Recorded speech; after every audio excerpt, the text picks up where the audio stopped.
La Caracas de 1983 no era solo petróleo y modernidad, era el epicentro de una explosión cultural que el mundo miraba con envidia. Mientras el Teatro Teresa Carreño abría sus puertas de mármol, en las calles se gestaba algo más salvaje, más antiguo. Bajo la dirección del visionario Carlos Jiménez, el sexto Festival Internacional de Teatro de Caracas se preparaba para su acto más audaz. No era solo una obra, era un desafío a la resistencia humana. 9 horas de teatro, una lengua extranjera y un escenario que desafiaba las leyes de la física urbana. Bienvenidos a la noche en que Caracas regresó a la antigua Grecia. El 1 de mayo, la Concha Acústica de Bellomonte dejó de ser un anfiteatro para convertirse en el Palacio de los Átridas. El impacto técnico fue brutal, casi violento para los sentidos. Frente a 3.000 personas que llenaban las gradas, se alzaba un panel colosal, comparable a un edificio de 4 pisos. Pero la verdadera magia venía del cielo. En las cimas de los cerros que rodean el Coliseo, a más de 500 metros de distancia, se instalaron reflectores de potencia industrial. No eran simples luces, eran flechas de fuego que en medio de la oscuridad total lograban diseccionar a un solo actor con precisión quirúrgica. Al caer la tarde, apareció él, el vigía. Hallo. Das bedeutet... En la azotea de aquel palacio de concreto comenzó a hablar. Durante 15 minutos el alemán inundó el valle de Bellomonte. Nadie en el público necesitaba un diccionario. El terror, la esperanza y la desesperación en sus gritos eran un lenguaje universal. Había textos traducidos, sí, pero la actuación limpia, como la describieron los cronistas, hizo que la barrera idiomática se desintegrara.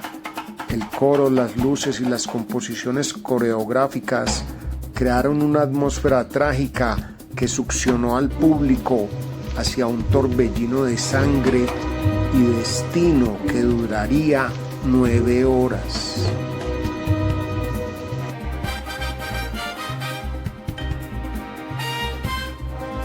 A medida que avanzaba la noche ocurrió algo que el cine o la televisión jamás podrán replicar. Nació una comunidad, el teatro se convirtió en ritual. Entre los actos, durante los intermedios, el público no se fue. Se compartió el queso, el vaso de café, los cojines. Gentes que no se conocían terminaron unidas bajo la misma manta. Ni siquiera los 4 aguaceros que azotaron la función lograron romper el hechizo. El grueso del público permaneció inmóvil, bautizado por la lluvia caraqueña y la sangre de Agamenón. El sueño intentaba seducir a los asistentes en los diálogos más extensos, pero la fuerza visual del director Peter Stein los despertaba con un golpe en el pecho. El coro de ancianos, vestidos a la usanza de los años 20, resplandecía en la penumbra, y luego el horror, las Euménides, monstruos apocalípticos que parecían surgidos de las pesadillas de un mundo en ruinas.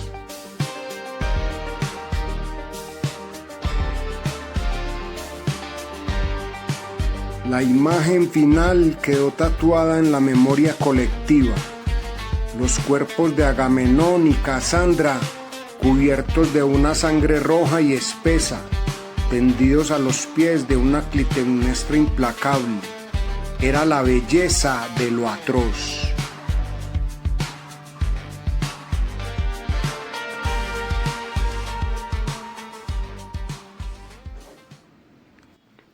Eran las 4 de la mañana. El sol amenazaba con salir tras el cerro, y en un acto de locura colectiva, el público gritaba: ¡Otra! ¡Otra! Querían que el ciclo de tragedia y redención no terminara nunca. Esa noche, 1 de mayo de 1983, Caracas reconquistó el ámbito teatral. Recordamos la Orestiada no solo como un logro técnico de la Schönbaum alemana, sino como la prueba irrefutable de que el teatro es el único género que no puede ser reemplazado, porque mientras existan seres humanos dispuestos a sentarse bajo la lluvia para compartir un pedazo de pan con queso y una historia antigua, el teatro seguirá siendo nuestra forma más pura de entender quiénes somos.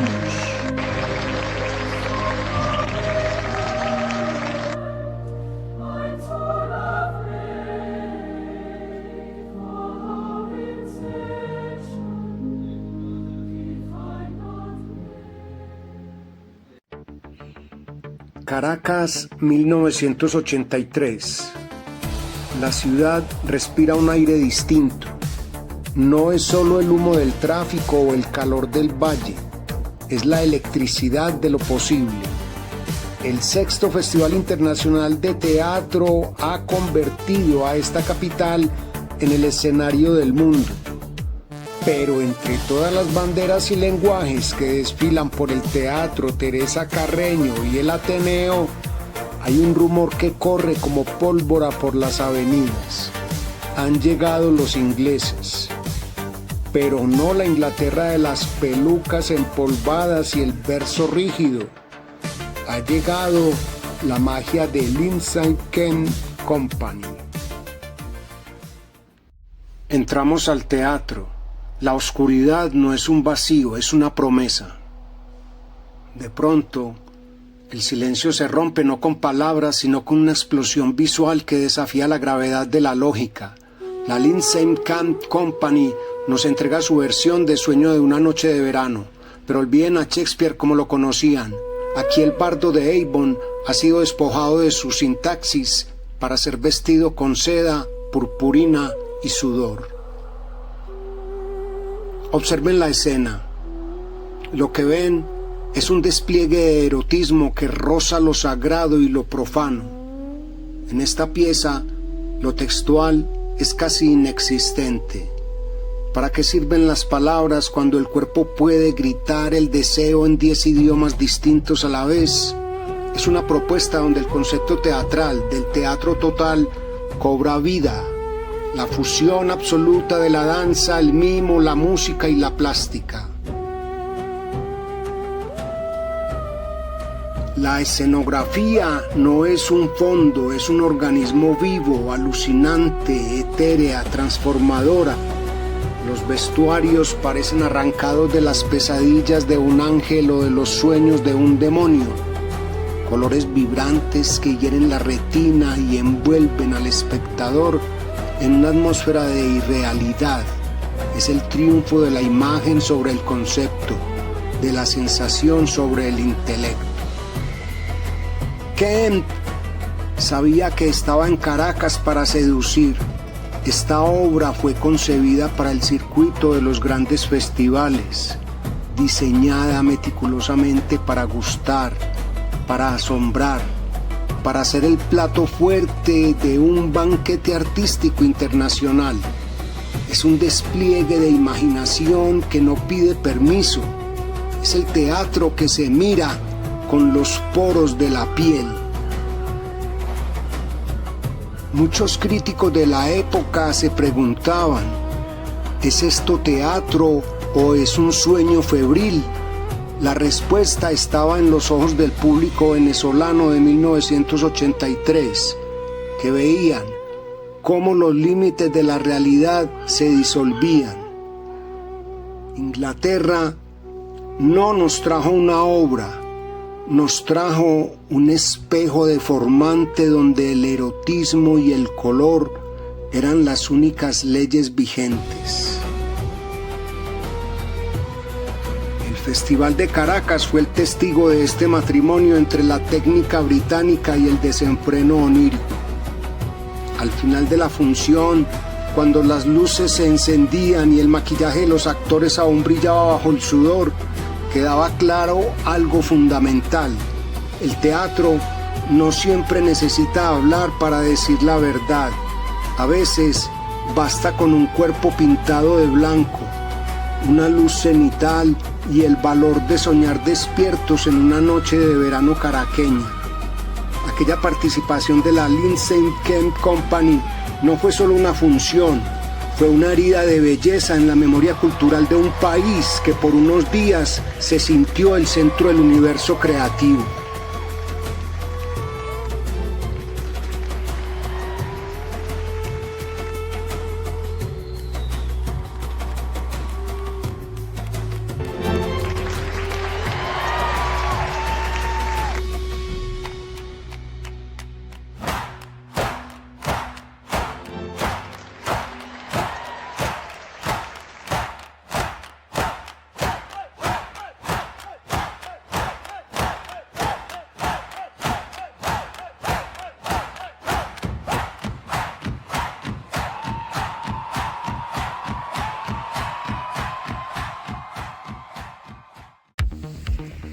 Abril y mayo de 1983. Caracas no solo es la capital de Venezuela, es durante 2 semanas el epicentro del mundo. El 6º Festival Internacional de Teatro de Caracas se despliega en una ciudad que respira vanguardia. Entre el cemento del Teatro Teresa Carreño y el asfalto de Sabana Grande, una delegación llega con la fuerza de quien conoce sus raíces, pero no teme romper las formas. Colombia. No es una participación cualquiera, es el encuentro de 2 lenguajes opuestos y complementarios. Por un lado, la palabra afilada y la dialéctica histórica del grupo de teatro La Candelaria.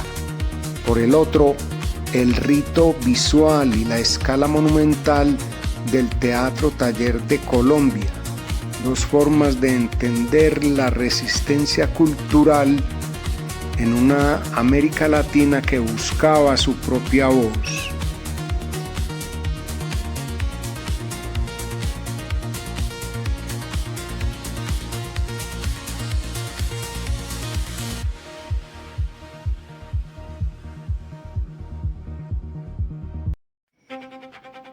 En las salas cerradas, el maestro Santiago García y el grupo La Candelaria presentan una pieza que desafía la linealidad, el diálogo del rebusque.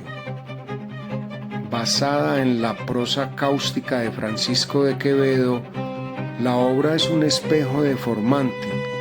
No es solo el siglo de oro español, es la picaresca eterna del excluido, el buscón, ese antihéroe que escapa de los infiernos para intentar, una vez más, vivir su vida.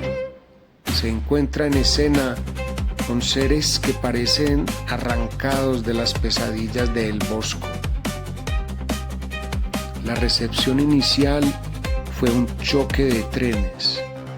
En la primera representación, el público general caminó por el filo de la confusión. La densidad del texto y la propuesta plástica exigían un espectador activo, no un consumidor de anécdotas. Sin embargo, entre los estudiosos y la gente de oficio, el veredicto fue inmediato: maestría.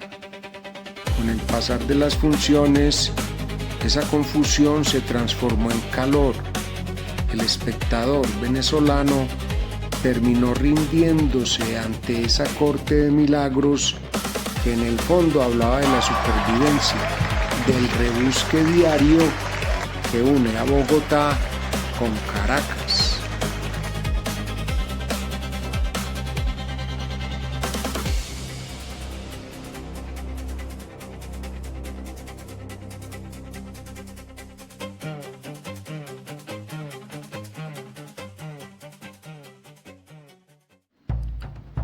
Pero el teatro en 1983 también exigía recuperar la calle, y allí el Teatro Taller de Colombia se hizo dueño del aire. Su propuesta, El inventor de sueños. Bajo el sol de Sabana Grande y la arquitectura de la Universidad Central de Venezuela, la dramaturgia textual se dio su lugar a la dramaturgia de la imagen.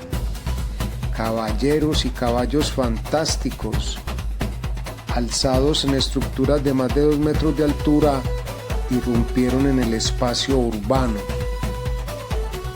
La obra, una creación colectiva, nos sumerge en los ecos de la conquista y el horror de la persecución religiosa. Sin apenas palabras, el grupo logró que el público se sintiera pequeño ante la historia. Los transeúntes no solo observaban, eran rodeados por estos gigantes que recordaban que el sueño y la pesadilla de América siguen vivos. El éxtasis fue total.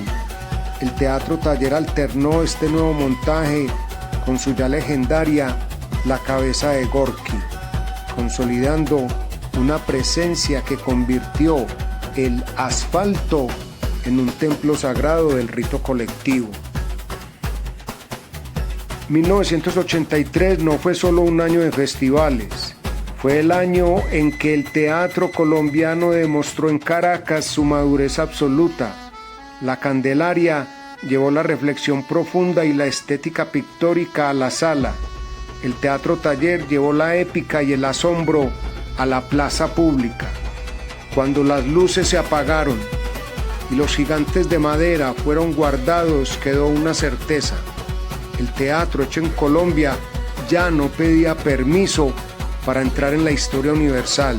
Se había ganado su lugar a través del rebusque, del sueño y sobre todo de la verdad escénica.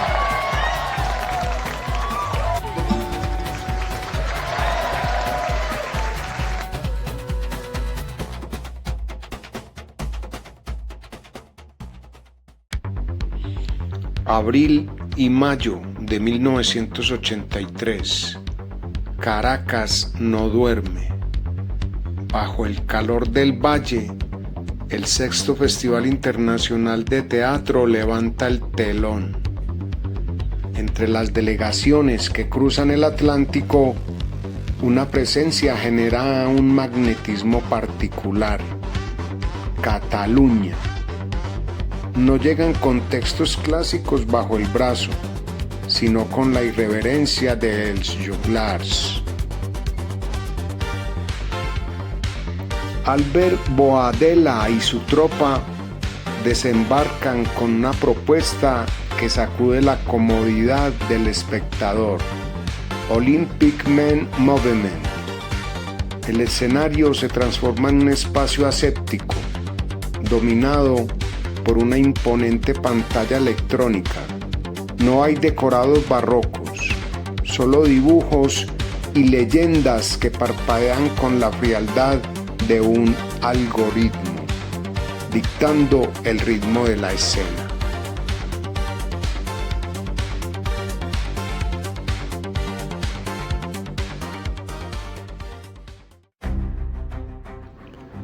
La pieza se articula como una liturgia al orden obsesivo.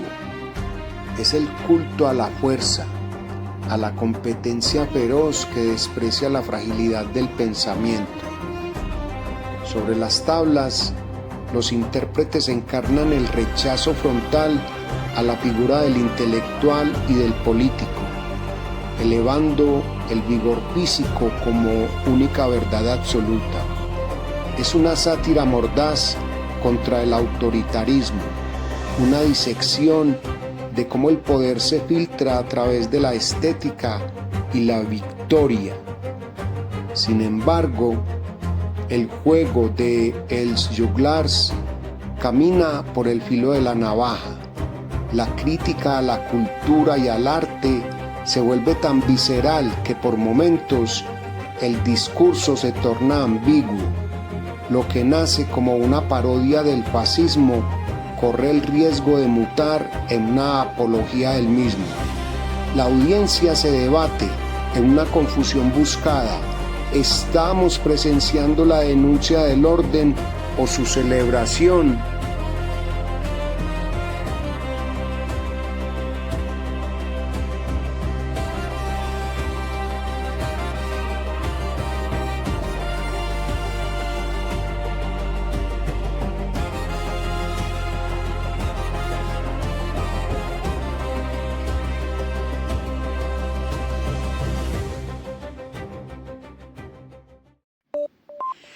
Olympic Men Movement dejó en Caracas una herida abierta sobre el sentido del arte, entre la fascinación por la técnica y la incomodidad del mensaje. Los catalanes demostraron que el teatro no está para dar respuestas, sino para poner en tela de juicio cada una de nuestras certezas. El festival continuó, pero el eco de esa pantalla electrónica permaneció vibrando en las paredes del teatro mucho tiempo después de que se apagasen las luces.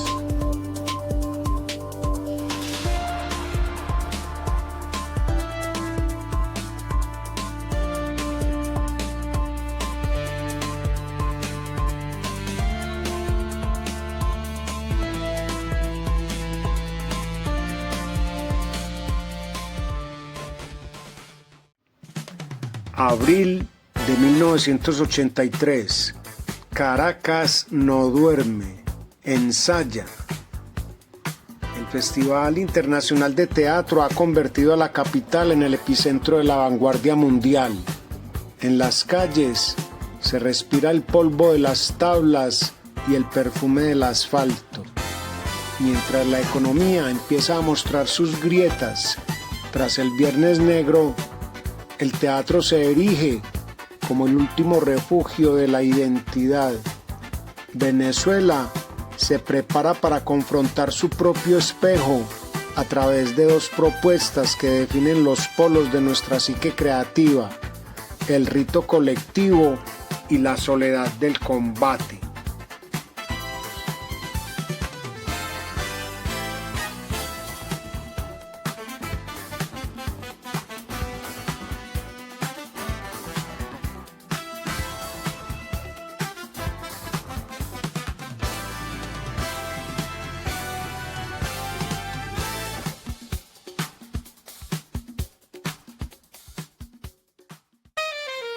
La sociedad dramática de aficionados irrumpe con traje de etiqueta. Aquí el concepto de cuarta pared queda reducido a escombros. No asistimos a una representación, habitamos una rumba litúrgica. La obra es el resultado de un rastreo antropológico que colisiona la cultura tradicional venezolana con la estética importada. En la ruptura total de la jerarquía espacial, el actor ya no es un objeto de observación, sino un mediador de ritos populares. Música, color y sudor se amalgaman en una puesta en escena donde lo nacional se celebra desde la irreverencia. Es la Venezuela festiva, la que se reconoce en el tambor y la máscara, buscando su lugar en la modernidad a través del desenfreno organizado.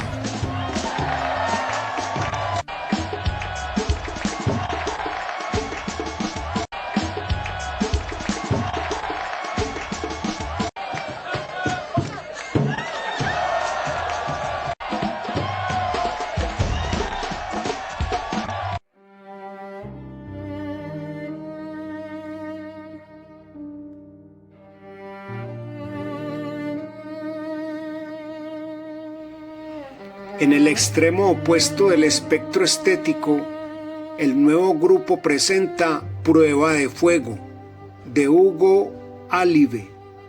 La exuberancia de la calle desaparece para dar paso al encierro. Dos actores sostienen el pulso de una nación que aún procesa sus heridas políticas. La trama nos sitúa en el núcleo del conflicto ideológico. La vigencia de la lucha armada frente a la vía electoral. Es un duelo dialéctico de una tensión insoportable. Sin embargo, el verdadero protagonista es una ausencia, un tercer personaje, el jefe del grupo. Supuestamente aguarda en la habitación contigua. Su sombra dicta el comportamiento de los presentes, aunque la realidad es más gélida. El líder está muerto.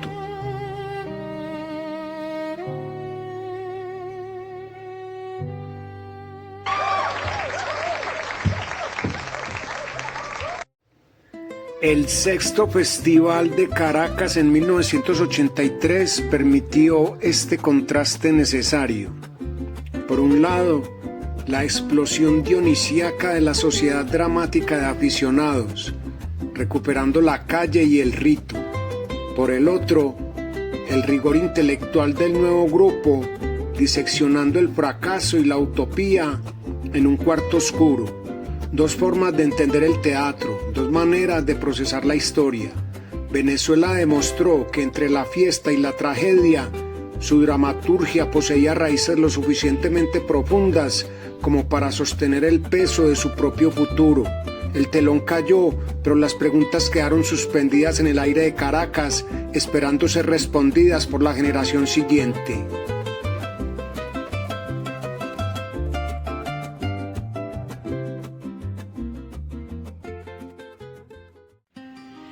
Abril de 1983. Caracas no duerme. El sexto Festival Internacional de Teatro ha convertido a la capital venezolana en el epicentro de la vanguardia mundial. Mientras la ciudad vibra con la efervescencia del teatro de calle y las grandes salas, una sombra densa cruza el Atlántico desde Europa del Este. Polonia. Llega a la cita, pero no trae fiesta, trae un espejo roto. Bajo la dirección de Joseph Chagna, el grupo Teatro Estudio desembarca con una propuesta que desafía la resistencia del espectador. Réplica. Chagna, sobreviviente de Auschwitz y Buchenwald, no dirige desde la teoría, sino desde el trauma. Su escenografía es un campo de exterminio simbólico. No hay decorados, hay detritos, hay restos de una civilización que ha decidido suicidarse. La puesta en escena es una liturgia inversa. Aquí la fiesta está dedicada a la muerte del hombre. El escenario es un vertedero de la historia donde yacen pedazos de cuerpos humanos, prótesis y basura industrial dispersa. En este ecosistema de ceniza se mueven hombres deshecho. No hablan, gesticulan palabras primarias, sonidos guturales que preceden o suceden al lenguaje. Se mueven con una dificultad agónica, como si la gravedad de sus pecados pesara más que sus músculos. El diseño de luces y sonido actúa como una radiación invisible. Réplica es una advertencia directa en plena Guerra Fría. Estos son los resultados de la guerra nuclear. Es el fin de la especie a manos de su propia técnica. Chagna utiliza la luz para diseccionar el espacio, revelando la fragilidad de la carne frente al metal. El sonido, una amalgama de ruidos industriales y silencios tensos, anula cualquier intento de consuelo estético.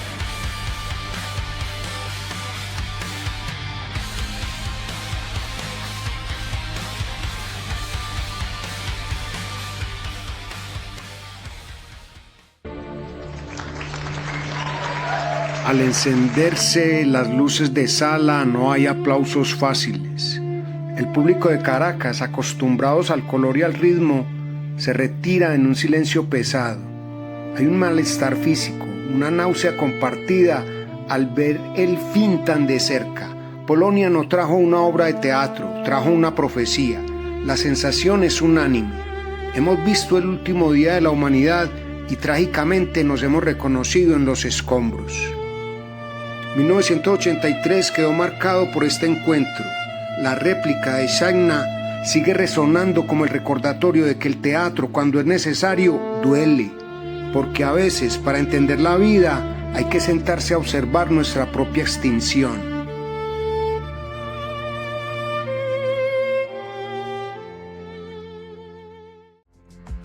Abril de 1983. Caracas no duerme. Se convierte en la capital mundial del rito escénico.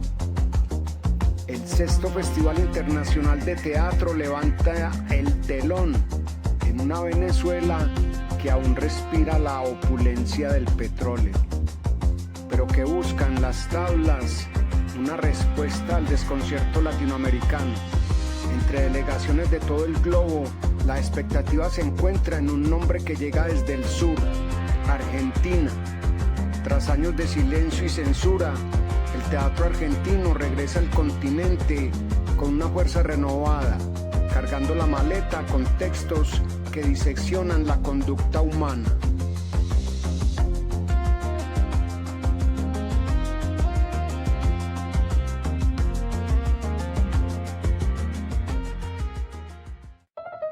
La apertura del festival corre por cuenta de la compañía de Norma Aleandro.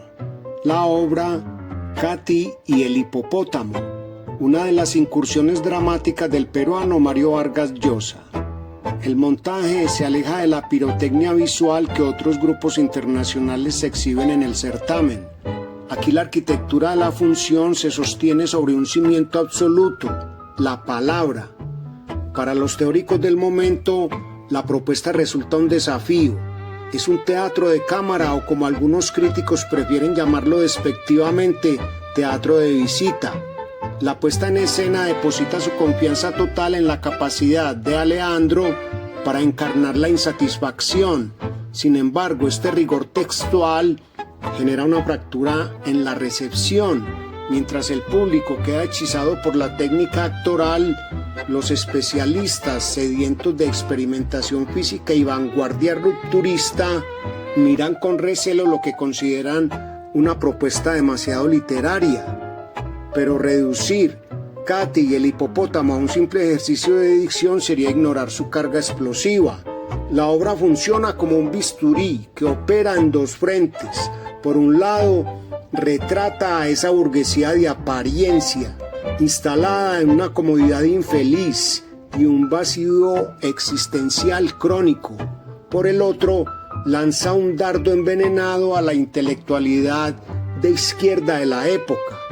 Vargas Llosa, a través de la voz de Aleandro, señala la contradicción de aquellos que predican revoluciones externas mientras mantienen estructuras de poder y egoísmo en su vida privada. La decepción de los especialistas en Caracas quizá no nace de la falta de movimiento en escena, sino de la incomodidad de verse reflejados en un espejo que no admite filtros. El paso de Argentina por el Festival de 1983 deja una lección que trasciende el aplauso. La compañía de Norma Aleandro demuestra que incluso en un festival dominado por el espectáculo, la escena sigue siendo el espacio donde la verdad se refugia cuando la realidad se vuelve inalcanzable. Al final, la decepción de unos y el entusiasmo de otros son las dos caras de una misma moneda. La del teatro que incomoda, porque la actuación de Aleandro en Caracas nos recuerda que la escena no está hecha de decorados, sino de la capacidad humana de imaginar otras vidas para soportar la propia. El teatro es, al fin y al cabo, ese hipopótamo de papel que nos permite cruzar el pantano de nuestras propias mentiras.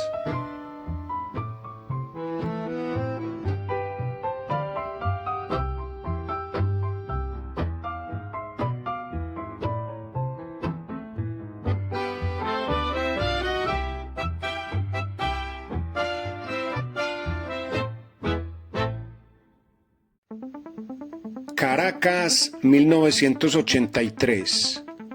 Mientras el continente contenía el aliento bajo el peso de las botas militares y el silencio forzado, Venezuela se convertía en el epicentro de la palabra. El 6º Festival Internacional de Teatro era una cita estética y además era un acto de fe. Entre delegaciones de todo el mundo, un grupo llegaba desde el sur, cargando en sus maletas algo más que vestuario. Traían la urgencia de narrar lo invisible. Chile se hacía presente con el prestigioso grupo Ictus y una pluma que desnudaba la psique humana, la de José Donoso.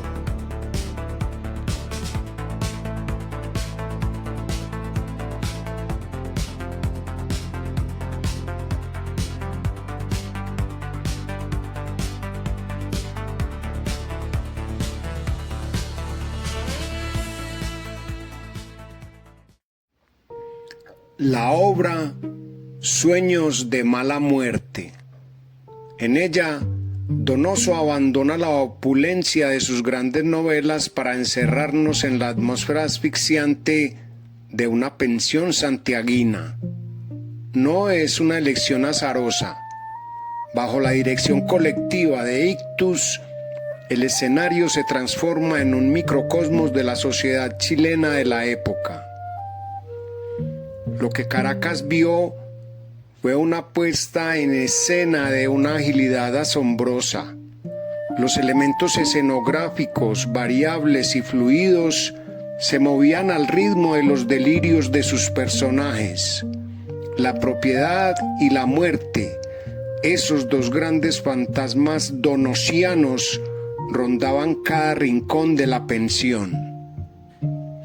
Para Donoso, la propiedad no es solo un título de tierra, es el aferrarse desesperadamente a una identidad que se desmorona. Y la muerte no es el final, sino una presencia cotidiana que obliga a los habitantes de la pensión a soñar para no sucumbir. El aporte de Chile fue refrescante por su honestidad brutal, envuelta en una poesía visual conmovedora. Ictus no gritaba panfletos, Ictus construía metáforas. En un festival dominado por las grandes vanguardias europeas, la propuesta chilena destacó por su manejo del espacio y su capacidad de convertir la precariedad en una herramienta narrativa de alto nivel. Fue el triunfo de la metáfora sobre la censura. El público de Caracas entendió que esa pensión en ruinas era en realidad el mapa de un país que se negaba a dejar de soñar, incluso en sus peores pesadillas.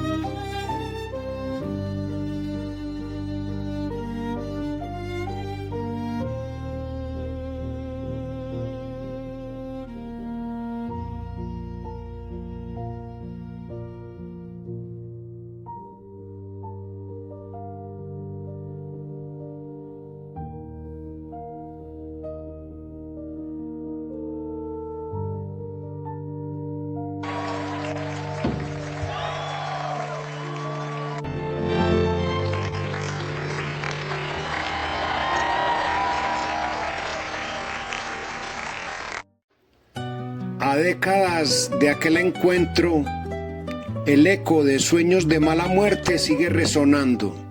Nos recuerda que el teatro es por definición un acto de resistencia, que cuando nos quitan la propiedad del suelo, siempre nos quedará la propiedad de la palabra. Aquella noche en Caracas, Chile trajo la prueba de que el arte, como la vida, siempre encuentran una grieta por donde brotar, recordándonos que aunque la muerte aceche en la pensión del mundo, el teatro es el único lugar donde todavía somos dueños de nuestro propio destino.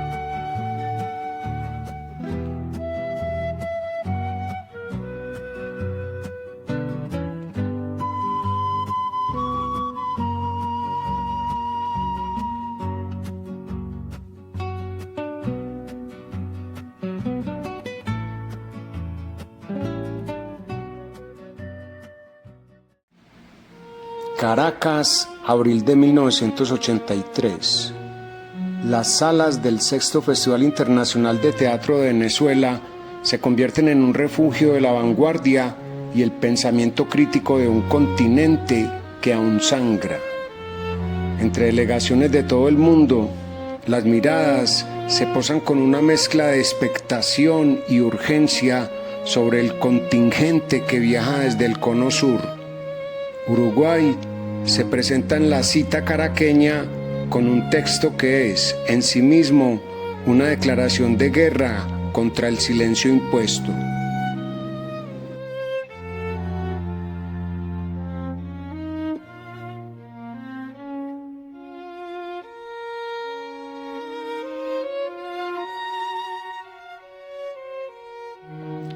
El autor detrás de la proeza es Bertolt Brecht, el gran reformador de la escena del siglo XX. Para Brecht, el teatro no debía ser un espejo pasivo, sino un martillo para moldear la realidad a través del efecto de distanciamiento.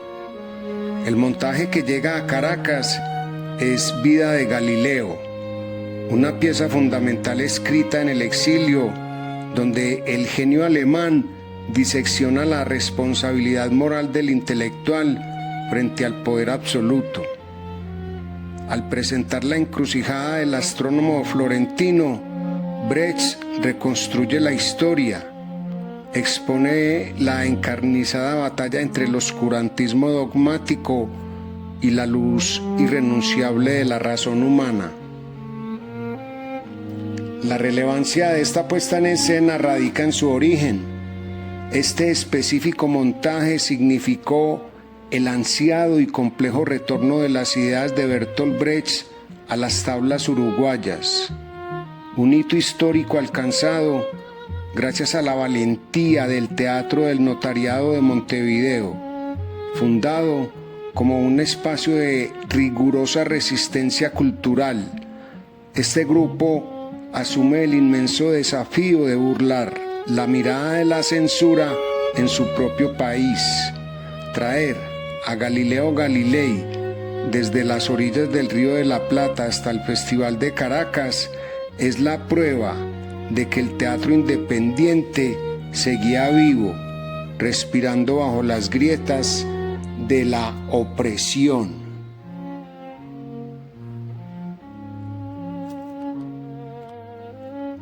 Al apreciarse en el festival caraqueño, la crítica anota de inmediato las marcas de su contexto originario. Se trata de una propuesta de corte marcadamente clásico, una estética reinante y persistente en el Teatro del Río de la Plata de aquellos años de aislamiento, caracterizada en ocasiones por una notable sobreactuación y una grandilocuencia en el gesto. Sin embargo, en la mirada contemporánea, el análisis estilístico pasa a un segundo plano.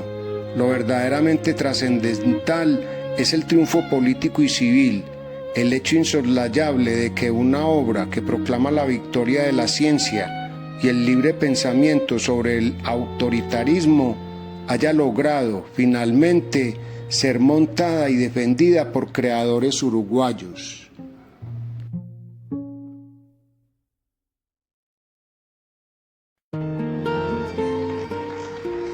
Caracas, 1983, asistió a una gran función de teatro clásico y fue testigo de un acto de fe en la inteligencia humana.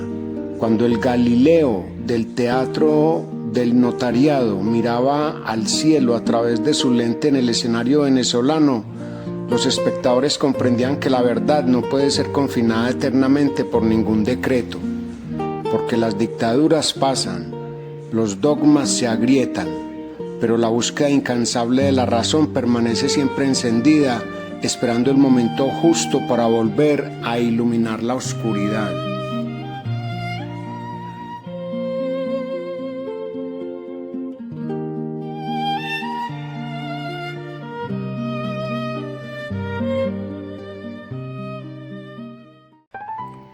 Caracas, Abril de 1983. El sexto Festival Internacional de Teatro se convierte en el epicentro donde el continente ensaya sus libertades. Mientras gran parte del cono sur aún intenta sacudirse el peso de las botas militares, Brasil transita un proceso de democratización más acelerado. Esa urgencia de aire, esa primavera política que empieza a respirarse en las calles de Sao Paulo, viaja directo a los escenarios venezolanos. El teatro brasilero llega a Caracas, no para pedir permiso, sino para celebrar la vida que la censura no pudo apagar.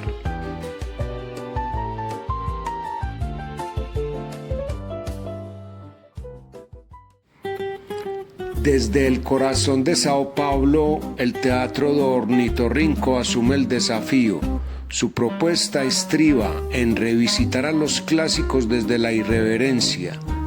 Para este festival su objetivo es Bertolt Brecht y Kurt Weill, no el Brecht acartonado o meramente didáctico de la Academia Europea, sino un Brecht revitalizado, impregnado de la identidad tropical. La obra elegida, Mahagoni Songspiel. Mahagoni surge ante el público de Caracas como el espejo cínico del capitalismo, una urbe donde todo está permitido y donde el único pecado capital es, precisamente, no tener capital. La puesta en escena delimita un orden social implacable, regido por 4 leyes fundamentales que los actores ejecutan con precisión ritual: comer, beber, fornicar y luchar. El montaje se revela atrevido, libre de las ataduras del realismo tradicional. La sensualidad, la alegría y la picardía brasilera desarman la rigidez del distanciamiento brechtiano para volverlo carnal.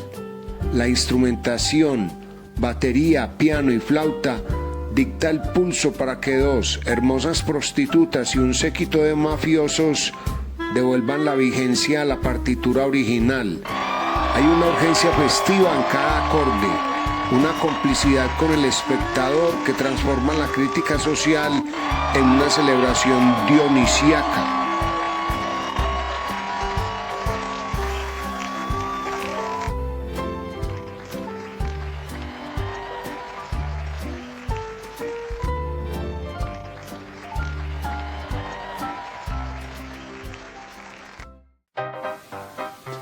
La participación de Brasil con Mahagoni Songspiel en aquel festival de 1983 dejó una huella indeleble en la memoria escénica del continente. Ornitorrinco demostró que la teoría teatral de vanguardia puede vivir con el desparpajo y el erotismo popular. Al clausurar las funciones, el público de Caracas supo que había sido testigo de un hito, el nacimiento de un Brecht auténticamente latinoamericano.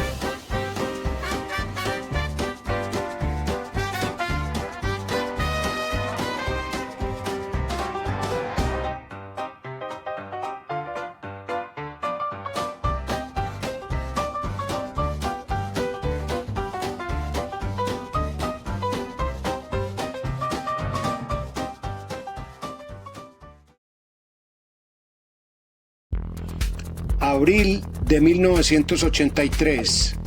Caracas es una Babel de concreto, una cuadrícula de asfalto devorada por el rugido de los motores y las distancias insalvables para el caminante. Pero durante 16 días, esta ciudad de vanguardia arquitectónica sufre una mutación absoluta. El asfalto cede ante las tablas. Más de 30 montajes de todos los rincones del planeta toman las salas. Para quienes la habitan esos días, la vida cotidiana se suspende. El teatro deja de ser un entretenimiento y se transforma en una obsesión exclusiva, un maratón escénico donde el sueño y la vigilia se confunden.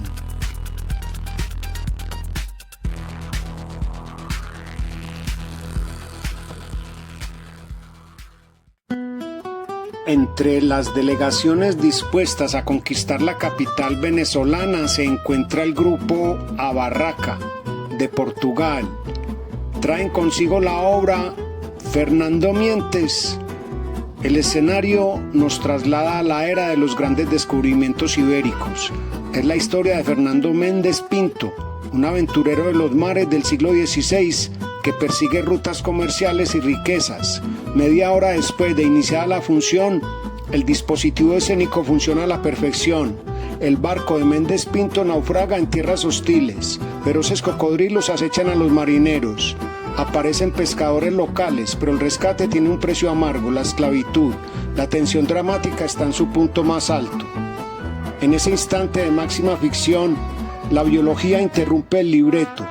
Uno de los náufragos palidece de golpe y cae hacia atrás, pesado y seco como un palo contra las tablas. Otro miembro del elenco reacciona al imprevisto, lanza un grito al auditorio: ¡Un médico! ¡Un médico! El público, sumergido por completo en la convención teatral, responde con una ovación. Aplauden lo que consideran un quiebre estético magistral, un guiño de distanciamiento brechtiano. Los demás actores, desesperados, repiten el llamado a coro: ¡Un médico! ¡Un médico! La platea intensifica los aplausos, celebrando el virtuosismo de la angustia colectiva. Transcurren 2, quizás 3 minutos de una perturbadora confusión. La ilusión se rompe cuando los actores bajan del escenario gritando con voz rota: ¡Es verdad, un médico! El hechizo de la ficción se disuelve. Entre el público se levanta un odontólogo, ofrece las primeras indicaciones de emergencia. Poco después, los propios actores abandonan el teatro cargando a su compañero en vilo.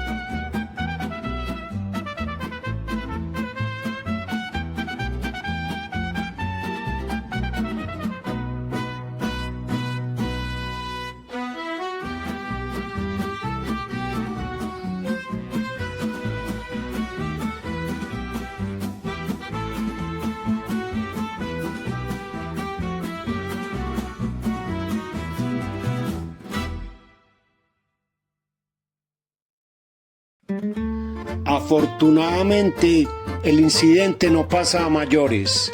Fue solo una baja de presión. El peaje físico de un actor entregado, al igual que sus compañeros, a la fatiga extrema de ese maratón de 16 días. Aquella noche de 1983, en el corazón de una Caracas de concreto y prisa, el festival demostró su verdadera naturaleza.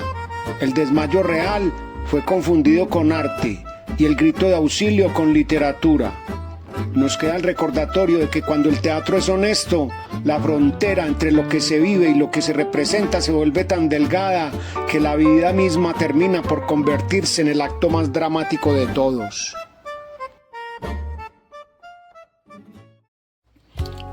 Abril de 1983. Caracas no duerme, vibra. En medio de una Venezuela que empieza a lidiar con las sacudidas de su economía, la capital se convierte durante un par de semanas en la capital cultural del planeta. El 6º Festival Internacional de Teatro de Caracas levanta el telón. Es un ecosistema de vanguardia, confrontación y aplausos. Un espejo donde el mundo se mira a través de las tablas. Entre las delegaciones más esperadas del continente destaca una delegación histórica. Cuba, la isla caribeña, asiste a la cita caraqueña con uno de sus pilares fundamentales, el teatro estudio. La expectativa en el público venezolano y la crítica especializada es alta. Hay un deseo profundo de asomarse a la realidad creativa de La Habana. Sin embargo, la propuesta elegida para viajar no pertenece al catálogo contemporáneo de sus autores locales, sino a la tradición del siglo de oro y la tragedia lírica española. El grupo presenta Bodas de Sangre, la cumbre trágica de Federico García Lorca. Sobre el escenario caraqueño, la puesta en escena revela aciertos formales dignos de mención. La dirección introduce cuadros innovadores a nivel coreográfico. El ritmo del Caribe se funde con la sobriedad del texto andaluz, buscando una plasticidad propia. Pero el teatro es también el arte de los precedentes. Cada movimiento en la escena evoca inevitablemente el fantasma de una cumbre previa. La propuesta de teatro estudio choca contra la memoria colectiva del espectador, que aún conserva grabada la magistral y definitiva versión dancística de Antonio Gades. Romper ese molde resulta una tarea titánica. El montaje cubano demuestra lo complejo que es transitar por un sendero donde el listón quedó situado en la genialidad absoluta. La crítica caraqueña y los cronistas de la época coinciden en un sabor agridulce. El oficio actoral de la isla es innegable, su rigor técnico habita en cada escena. Queda, eso sí, una sensación de nostalgia por lo que pudo ser. Cuba posee en este Ecuador de la década de los 80 una dramaturgia propia, rica, incisiva, cargada de una vitalidad conectada con su tiempo actual. Que la delegación optara por un clásico universal en lugar de mostrar las voces nuevas de su propia tierra se percibe en los pasillos del festival como una oportunidad esquivada.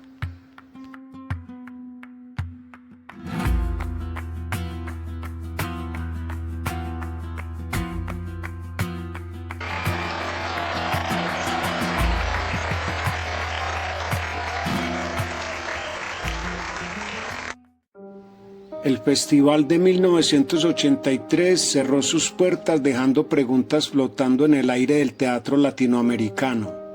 Aquella función de teatro estudio nos recuerda que el escenario es un territorio de riesgo absoluto. A veces la destreza técnica y la innovación visual no bastan cuando se compite contra los mitos del pasado.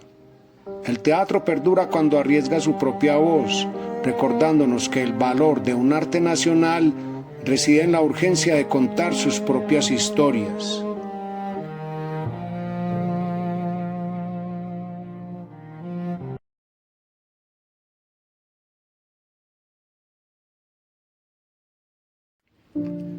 En la historia de las artes escénicas, ciertos eventos funcionan como vórtices donde convergen la vanguardia universal y la memoria colectiva.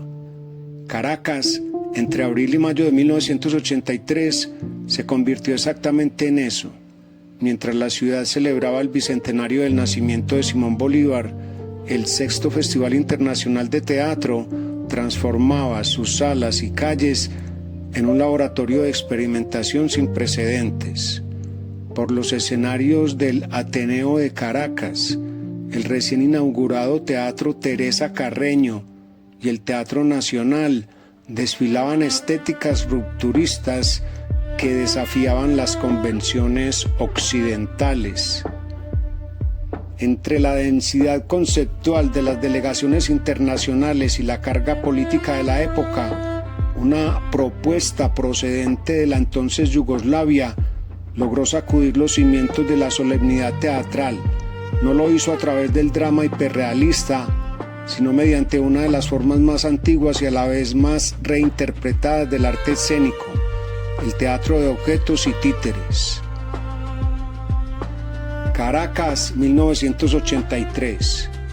La ciudad respira el pulso acelerado de un festival que se sabe histórico. Las vanguardias del mundo han tomado las tablas venezolanas para hablar de la memoria, de los totalitarismos, del peso de la existencia. Hay una gravedad intelectual que envuelve las salas. Sin embargo, en el teatro de la memoria, la genialidad suele vestir ropajes inesperados.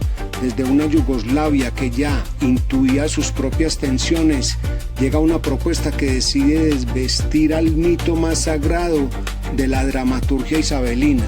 El príncipe de Dinamarca ya no arrastra sus vestiduras negras, ahora es de madera, tela y cables. La empresa parecía una provocación o una audacia absoluta, sintetizar la densidad existencial de William Shakespeare en una estructura vertiginosa. El punto de partida no fue la tragedia canónica de 5 actos, sino un experimento de construcción previa. Nos referimos a la célebre pieza del dramaturgo británico Tom Stoppard, quien años antes había reducido la marea de dudas y traiciones de Elsinore a un destilado furioso de apenas 15 minutos, una aceleración temporal que desmontaba la pomposidad para exponer el esqueleto del conflicto. Aquel Hamlet de 15 minutos fue la arcilla con la que el crítico y ensayista cinematográfico croata Damir Munitic concibió esta particular versión para títeres. Munic, un teórico profundo de las formas animadas y el lenguaje visual, comprendió que el títere no es una mera imitación miniaturizada del actor humano, sino una entidad metafórica autónoma. Al cruzar la síntesis temporal de Stoppard con la plasticidad del teatro de muñecos, la obra no perdió su esencia, al contrario, la concentró. La ambición, el parricidio y la locura de Dinamarca se despojaron de la retórica verbal para convertirse en acción dramática pura, en juego cinético. Cuando las luces se encendieron para la delegación yugoslava, el público de Caracas no se encontró con la habitual oscuridad del drama nórdico, sino con una explosión de vitalidad y frescura. Sobre el escenario, el espacio se dinamizó de forma insólita. Los actores titiriteros no se escondían en la penumbra del retablo tradicional, se desplazaban a la vista de todos, montados en pequeños carritos que aceleraban y ralentizaban el ritmo de la escena. Estos vehículos se convertían en extensiones mecánicas de los propios personajes, otorgando a la representación una ligereza coreográfica y un dinamismo casi circense. Los muñecos, lejos de ser figuras grotescas o distantes, poseían un diseño sumamente agradable, una calidez estética que invitaba de inmediato a la complicidad. Ver a estos simpáticos seres de hilos y madera encarnar las maquinaciones cortesanas transformó la tragedia en un hecho jocoso y festivo, devolviendo al festival una alegría genuina, una bocanada de aire fresco entre tanta densidad teórica. El espectador se descubría sonriendo ante la muerte de Polonio o las dudas del príncipe, no por despreciar al texto, sino por la fascinación que produce el juego sagrado del teatro.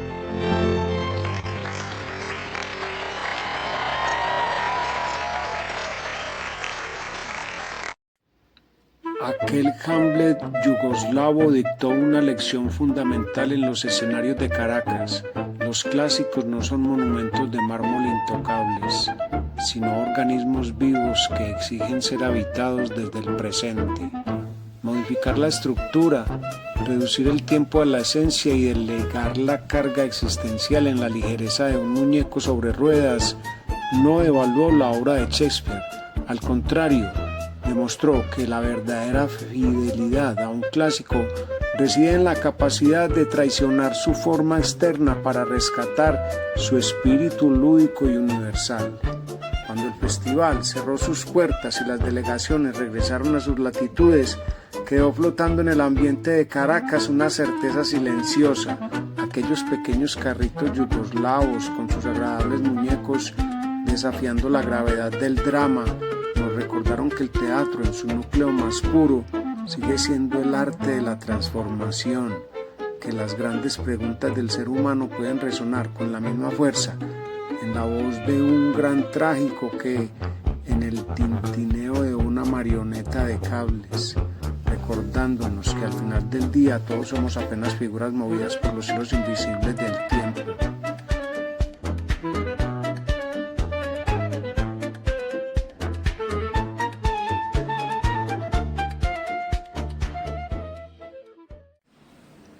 Caracas, mayo de 1983.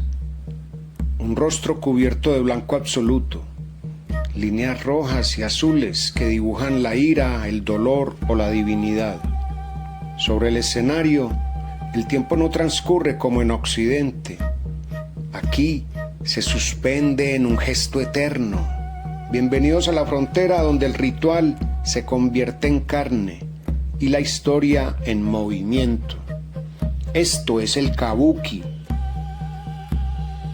Para comprender este universo debemos retroceder en el tiempo.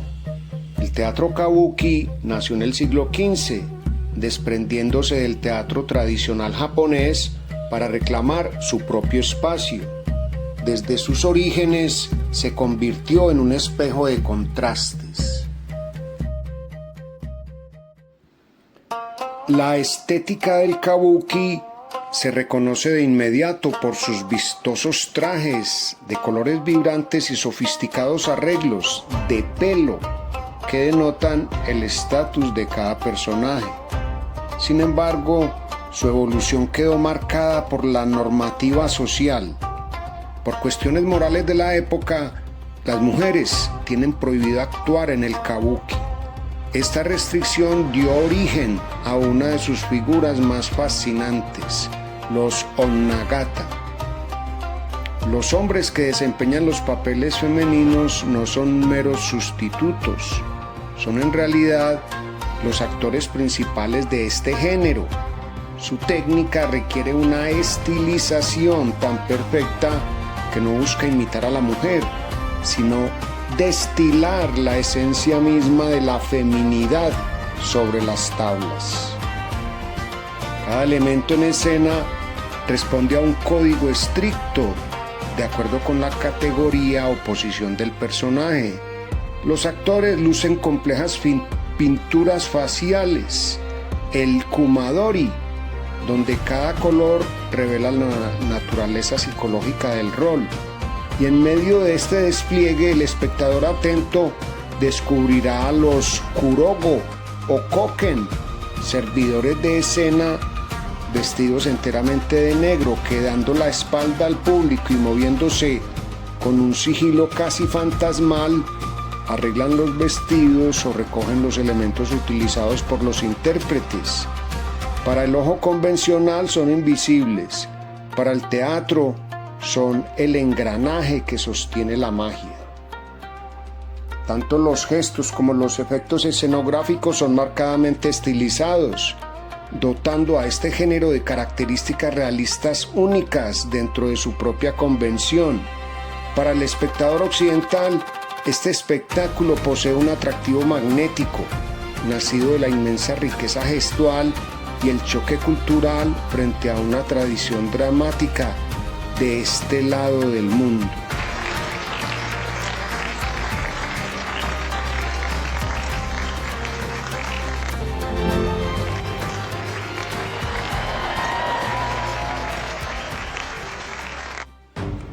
Un testimonio vivo de este encuentro ocurrió en el sexto Festival Internacional de Caracas. Hasta suelo venezolano llegó el prestigioso grupo Kabuki, dirigido por el maestro y actor principal Nakamura Matagora. Su delegación conectó dos mundos a través de 4 obras fundamentales que recorren la historia japonesa desde el siglo XV hasta el XIX. El jarrón de té, la joven sirvienta, el dios del trueno y las vibrantes escenas de lucha de Tachimawari. 4 piezas que demostraron que el arte no necesita traducción cuando la emoción es pura. Al cerrarse el telón, el kabuki nos deja una certeza. El teatro no consiste en reflejar la realidad tal como la vemos, sino en deformarla con belleza para entender lo que llevamos dentro. En ese cruce de pintura, hombres que encarnan mitos y sombras que asisten en silencio, descubrimos que la tradición no es un museo de cosas muertas, es el fuego del pasado que sigue ardiendo en el presente. Abril y mayo de 1983. Caracas no solo respiraba, la ciudad vibraba al ritmo de un pulso escénico que parecía congregar al mundo entero. El sexto Festival Internacional de Teatro se había convertido en el epicentro de la vanguardia y la tradición. Entre el rugido del tráfico y el calor del trópico, Un público expectante buscaba algo que desafiara el paso del tiempo. Lo que estaban por presenciar no era una simple función, era un viaje en el tiempo que conectaba el asfalto venezolano con las plazas de la Italia renacentista.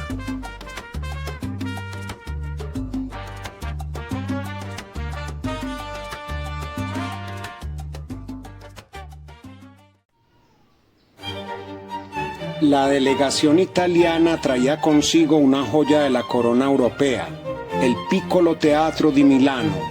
Desembarcaba en Venezuela para dictar una lección invaluable del gran teatro italiano. La pieza elegida, Arlequín, servidor de dos patrones. Para los hacedores de teatro locales y los espectadores devotos, ver este montaje significaba asomarse a la maestría de la carpintería escénica en su estado más puro. En las tablas se enlazaba la dramaturgia de Carlo Goldoni, ese reformador del siglo XVIII que fijó los textos para rescatar al actor de la improvisación caótica, con un montaje que, paradójicamente, era un tratado pedagógico vivo. El director, Giorgio Strehler, había logrado rescatar el alma de la extraordinaria comedia del arte del siglo XVI. El uso físico del espacio, la precisión milimétrica del lazo, ese chiste físico e improvisado y la profunda comprensión de las tipologías humanas se desplegaban ante los ojos de una Caracas que descubría cómo la tradición podía ser rabiosamente moderna. Para aquel abril de 1983, este montaje específico del Piccolo Teatro ya cargaba sobre sus hombros 37 años de representaciones ininterrumpidas por los escenarios del globo, casi 4 décadas de vida. Cualquiera habría esperado una pieza de museo, un engranaje oxidado por la repetición. Sin embargo, la magia de Strehler y la antropología teatral de sus actores demostraron lo contrario. La obra poseía la frescura de un estreno reciente. Cada salto de Arlequín, cada enredo por el plato de comida, cada juego con el público mantenía el peligro y la espontaneidad del estreno absoluto en 1947. Los espectadores caraqueños entendieron que el teatro clásico no se guarda en vitrinas, se suda, se vive y se reinventa en el presente.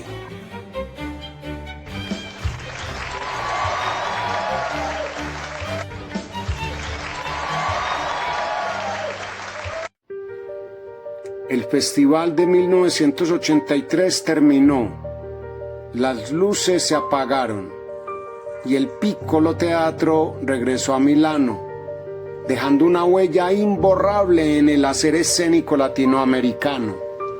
Aquella visita nos legó una certeza que hoy, años después, sigue resonando en las aulas y las tablas.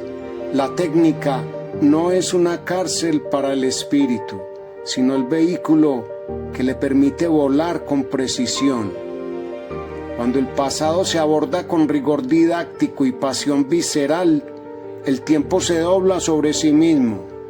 Al final, el teatro nos demuestra que lo verdaderamente clásico nunca envejece, permanece ahí, suspendido, esperando el próximo golpe de tablas para volver a nacer.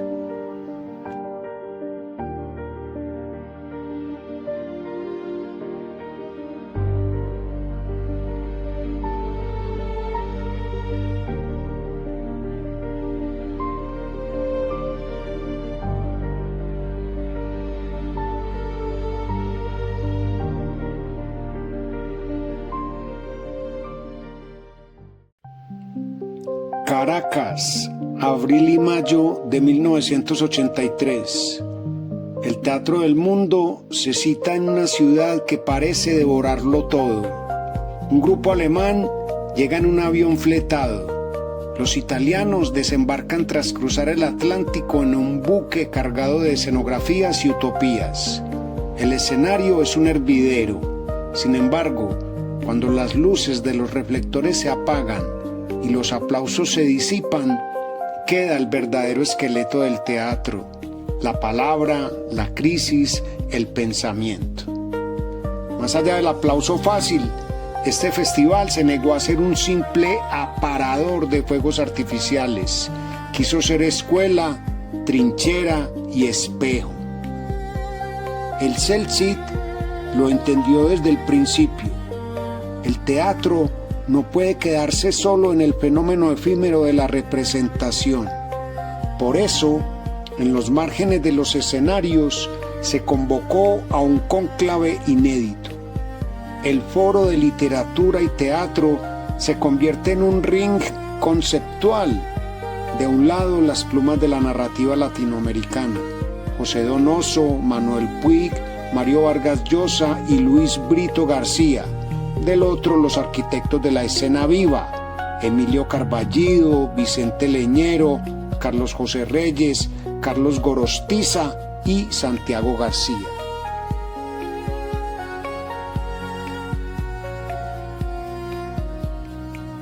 Dos tótems se miran de frente: el texto contra el montaje. Las posiciones se tensan. Se habla de un enfrentamiento total. Los dramaturgos reclaman un supuesto desprecio por parte de los directores, quienes en pleno auge del teatro de creación colectiva y la preeminencia de la puesta en escena parecen relegar la palabra escrita a un plano secundario. Frente a la ruptura surgen las voces de la armonía, aquellas que defienden la necesidad de un autor dramático orgánico, integrado por completo en el tejido vivo de la adaptación y la carpintería del montaje. No era una disputa de egos, era la discusión sobre quién es el verdadero dueño del presente escénico. Casi en paralelo, el Encuentro Internacional de Críticos derriba las fronteras de la parroquia local. Profesionales latinoamericanos y europeos se miran a la cara para descubrir una verdad incómoda, pero sanadora. Los dolores del oficio son universales. La censura que asfixia a un país se parece demasiado a la falta de profesionalismo que debilita a otro.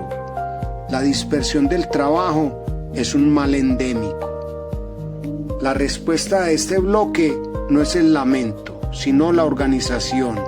Nace un llamado urgente a fundar asociaciones nacionales de críticos en la región para blindar el oficio. Y se lanza una invitación con la mirada puesta en el horizonte: el Congreso Mundial de la Asociación Internacional de Críticos de Teatro, programado para octubre de ese mismo año en México. El festival se multiplican las células del aprendizaje. Por primera vez los directores de publicaciones teatrales se sientan a tejer redes de intercambio. Los seminarios sobre William Shakespeare y Bertolt Brecht no buscan la reverencia académica, sino la disección técnica. Cómo nos hablan del bardo isabelino y el distanciamiento crítico alemán en la América Latina de los 80. Talleres, coloquios, proyecciones y performance callejeras transforman a Caracas en una pedagogía viva. El festival fue, por encima de todo, el relato de los propios creadores compartiendo sus herramientas de resistencia. El sexto Festival Internacional de Teatro de Caracas cerró sus puertas, dejando una estela de opulencia técnica y una riqueza intelectual incalculable, un despliegue de magnitudes casi irrepetibles en el continente. Pero los ecos del aplauso final resuenan hoy con una pregunta suspendida en el aire. Mientras los cables se recogen y los camerinos se vacían, una densa sombra económica empieza a posarse sobre los hombros de Venezuela. La viabilidad del próximo encuentro se convierte en un enigma frente a la grave crisis que comienza a respirarse en las calles. ¿Podrá el arte sostener el vuelo cuando el aire se vuelve pesado? Queda la certeza de que más allá de los presupuestos y las crisis cíclicas, las ideas sembradas en esos foros ya no le pertenecen a un solo país, se convirtieron en el mapa de navegación para el teatro latinoamericano del futuro. Telón.